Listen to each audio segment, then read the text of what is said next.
সম্মানিত দর্শক, ডিজিটেক সহজ ইউটিউব চ্যানেলে আপনাকে স্বাগত। এই ভিডিওতে আমরা শিখব যে কিভাবে একটি সেলের মধ্যে আমরা ডাবল হেডিং অ্যাড করতে পারি। যেমন এখানে আমরা দেখতে পাচ্ছি এই সেলের মধ্যে দুটি হেডিং দেওয়া রয়েছে, যেমন পিরিয়ড এবং ডে। অনেক ক্ষেত্রে এরকম সিচুয়েশন আমাদের ফেস করতে হয় যে একটি সেলের মধ্যে দুটি হেডিং ব্যবহার করা লাগতে পারে। যেমন এখানে যদি আমরা শুধু ডে লিখি তাহলে পিরিয়ডটিকে মেনশন করা যাচ্ছে না, আবার যদি পিরিয়ড লিখি তাহলে ডেকেও আমরা মেনশন করতে পারছি না। তো দুটোকেই আমাদের মেনশন করা দরকার একটি সেলের মধ্যে। সেক্ষেত্রে আমরা যদি মাঝখান দিক দিয়ে ডিভাইডার ব্যবহার করে দিই, তো সেক্ষেত্রে কিন্তু আমরা সহজেই বোঝাতে পারবো যে এটি হচ্ছে ডে এবং এটি হচ্ছে পিরিয়ড। তাহলে সেক্ষেত্রে চলুন আমরা নতুন একটি এরকম ফরম্যাট করে রেখেছি আগে থেকে, যেখানে একটি সেল।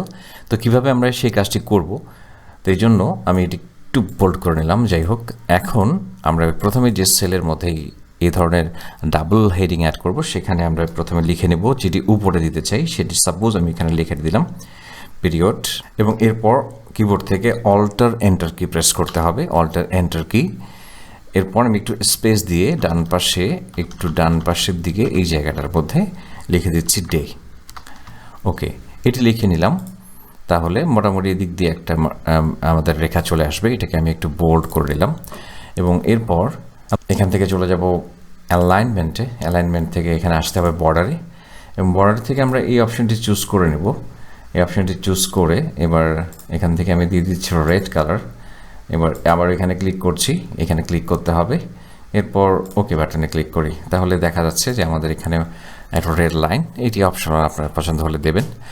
তো এখন আমরা দেখতে পাচ্ছি যে এরকম অপশন চলে এসেছে। এরপরও যদি আপনি এটিকে আরও ভালোভাবে বোঝাতে চান, সেক্ষেত্রে আপনি চাইলে এখান থেকে একটি অ্যারো ব্যবহার করতে পারেন, যে আরও ভালো করে বোঝানোর জন্য।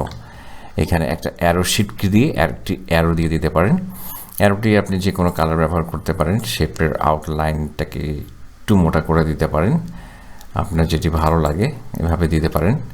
তাহলে এটি আরও ভালো বুঝতে সুবিধা হবে অনেক সময়। ওকে, তো এভাবে আপনি দেখাতে পারেন। নিচের দিকে একটা ডাউন অ্যারোডের সঙ্গে একটা ডাউন অ্যারো দিয়ে দিতে পারেন, এটি অপশনাল। সেক্ষেত্রে আমাদের একটি সেলের মধ্যে আমরা একাধিক হেডিং এখানে অ্যাড করতে পারবো। তো আশা করছি টিউটোরিয়ালটি আপনাদের ভালো লেগেছে। আর যদি টিউটোরিয়ালটি ভালো লেগে থাকে অবশ্যই লাইক এবং কমেন্ট করে উৎসাহিত করবেন, এবং পরবর্তী ভিডিও দেখার আমাদের জানিয়ে এই পর্ব এখানে শেষ করছি। খুব ভালো থাকবেন।